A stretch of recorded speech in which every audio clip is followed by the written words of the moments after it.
to Empower Youth Finances, where we keep young people in the loop about money, about financial freedom, about financial success, financial confidence, security through financial education. Today, I am with a friend of mine, Letsha, and we're going to talk about the psychology of money, or all things psychology, beliefs, values that we may take for granted, but they do exist and they affect how we spend money. And before I actually call her to introduce herself, I'd like to read just a little paragraph from The Psychology of Money by, let's see, Morgan Housel. Okay, just the first page. This is only page 11. He says, "Let me tell you about a problem. It might make you feel better about what you do with your money and less judgmental about what other people do with theirs. People do some crazy things with money, but no one is crazy. Here's the thing. People from different generations, raised by different parents who earned different incomes and held different values in different parts of the world, born into different economies, experiencing different job markets with different incentives and different degrees of luck, learn very different lessons." Please introduce yourself and why you are here. and thank you for taking the time, by the way. Thank you so much for inviting me, Busutsu. I think that this is quite something that you have started here. Thank you. Youth empowerment is absolutely number one, especially in the trajectory that we are in now. There's so much change looming, and the best person to keep informed and empowered is precisely youth. But you had asked and me you to are introduce youth as well, right? Exactly, Yeah, exactly. So young people doing the most out here. I mean, I know you're one of these young trailblazers who are like pushing and pushing and pushing. And so tell us more about yourself and your push and your victories and your failures and anything that you can share. Thank you so much for that. So like you mentioned, Letsha, Kgotla, I am a counselor by profession and qualification. However, I find myself dabbling in multiple spaces since I joined the workforce, and this is because I am passionate about many things at the same time, but I think top of the list is education, education and particularly wellness education. I think for a long time we have created learning programs that have been independent from wellness, and that has now we are starting to see the ripple effects of that. We're starting to see the gaps of not including wellness education in our formal education, and a part of that includes the high statistics of poor mental health, includes the way that we see people relating with their money. So this is part of the work that I have dedicated my life to do, helping people draw the connection between their emotions and the general quality of their lives. Okay, just for someone who may not actually know, what is wellness though? I mean, why do we take it for granted that it's not a concept to teach and have people practice? I think it was taken for granted for a number of reasons. And I'll borrow from your introduction that you gave, that we grow up in different contexts, different cultures, different, a lot of things, right? So I think when we were introduced to the formal education system that we operate from now, we were coming from a culture that was much more well-rounded than the one that we have now. Remember that we used to be a culture that was very family and community-based. That means that we spent time around people, around different age groups of people. You'd have your siblings who are younger than you, older than you.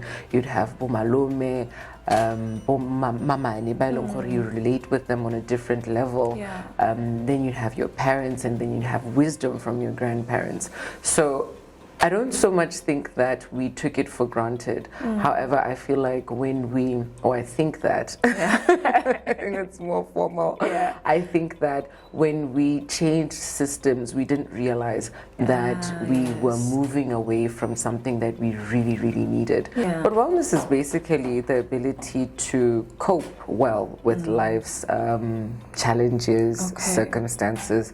Because by now we all know that life is pretty difficult. It can be so difficult, and most of the time it is difficult when we don't have money, when we don't have finances to live life. Exactly. I mean, some people argue the statement, money makes the world go round. Like, oh no, but money doesn't make you happy. And some of us were like, but I'd rather, have loads of it and still being, right, than not. Yes.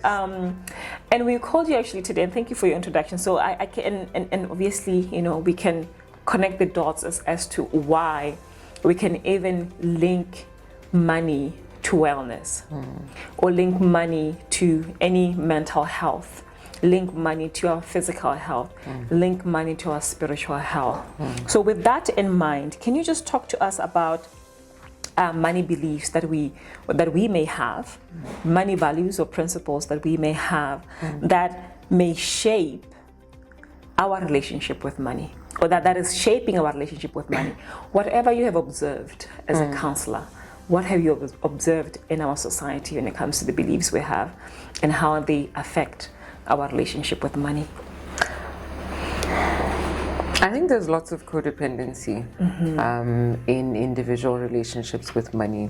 I've observed this because usually when you sit down with an individual and speak about money, speak about their financial status, they always tend to bring somebody else. What does codependency mean? Codependency means a relationship where you are heavily reliant on somebody else or something else. Oh, okay. Yes, continue. So a lot of us here, Botswana, we have that kind of relationship about our financial freedom. We think that, or we give a lot of power to the organizations we work for, to our spouses, to our circumstances, and that kind of breeds a lot of stagnation around our financial freedom in general, because I don't see us pushing for what we really have the potential to push for, and a lot of that has to do with us depending or relying on external forces and circumstances. Okay, so and I guess young people, taking just the economic landscape, Botswana, it is then not surprising that most of us are actually dependent on our parents. Sometimes until you are in your 30s, we're dependent on our partners. Sometimes even in abusive relationships. We actually had a conversation with Medi Jane. She's a pensioner, but she's still working, but she's a pensioner. And we call her a pensioner because she decided at 45 or thereabout to go and retire early and take and then cash early her money. But her financial, as we listen to her story, her financial journey was affected by a life partner that she lived with, right? A boyfriend, and not even a husband. So you can see like the codependency that you're speaking to, we can actually observe even in that story. And it comes from a young age, like you mentioned. First, we are our parents. We depend on our parents. Then we depend on allowance. If we are fortunate enough to go to tertiary school, then we depend on our employers, and that should never be the case. Recently, I did a group financial empowerment session for one of our biggest organizations in the country. And one thing we came to highlight is that whatever organization that you work for, whatever industry, whatever your qualification are, who you are, that organization is not responsible for your financial freedom. No. They have a mandate Yeah. that they have set up to fulfill. Therefore, that is what they're driving for. They will thank you, Yeah. compensating you with the salary at the end of every month. But when it comes to your financial goals, that's your individual responsibility. And I think that that is where a lot gets lost. Yeah. We don't thread the responsibility that far. We don't see that really it comes to initiative, and a lot of us don't really show it. Yeah. So, but then for someone who earns 1.8, can they still set financial goals and save some money? Last time we spoke about how Warren Buffett started saving and investing at the age of 10 or 12. So in our case, where the only money that you will get is when you are going to tertiary and you're getting an allowance or doing internship, can someone really save something from 1.8, 1.5? Well, when it comes to finances or personal finance, there are really three money issues that usually come up. It's either you have an income problem, Okay. you either have a spending problem or a debt problem. Income? So an income problem, Spending? a spending problem, or a debt problem. And debt. Yes. So what you just described as an income problem, where you are earning money and clearly it's not enough to cover your responsibilities. I have a personal experience, something like that.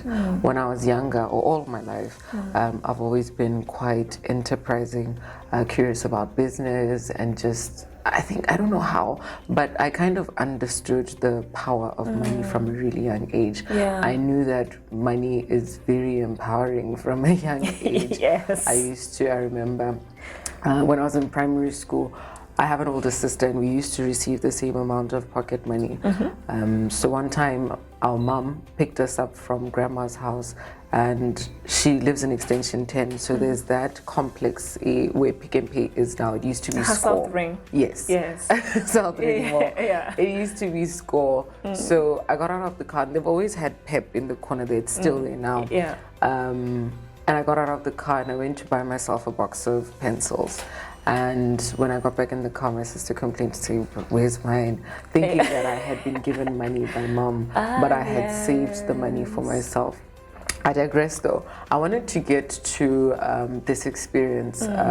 When I was a student, I had my daughter when I was 22, and my relationship with her father was a bit estranged. So I understood by then that a lot of the responsibility to take care of her was my own. Yeah. So I had to stretch that 1.4 between myself, taking care of myself, getting myself to school, and taking care of a newborn baby. Oh, wow. And newborns are quite expensive. Yeah. So I quickly figured out that this isn't going to work. So I needed an alternative plan. So I started selling sandwiches Nice. at school. And I can say that that made a big difference. I had an income problem. And then you found it, you made a plan. And then I made a plan. So I hope that that answers your question to Yeah. say that when you have an income problem, it means that you need to look to your resources and see what talents you have, what resources you can utilize Yeah. to increase your income. I love that. I think, identifying the problem and then dealing with the problem actually helps you. It actually helps you come up with a solution. So you didn't just sit there and say, oh, I'm just going to be poor here and, deal with my 1.4 and maybe take my child to my parents and then continue being this young adult. But instead you are like, it's an income problem and I'm going to deal with it. You were not emotional about it. You were not, dramatic about it. So now, let's say now you have a spending problem. Yes. How would you deal with a spending problem? What would you say to a youth dealing with a spending problem? I think it comes down to discipline, being intentional about your financial goals. Because I've found that a lot of the time when people spend money without necessarily considering when people create the habit of spending money, it usually is because they don't really have anything else to do with it. Yes. More banana baring, ari patlakan, Hey, there's YOLO. nothing else.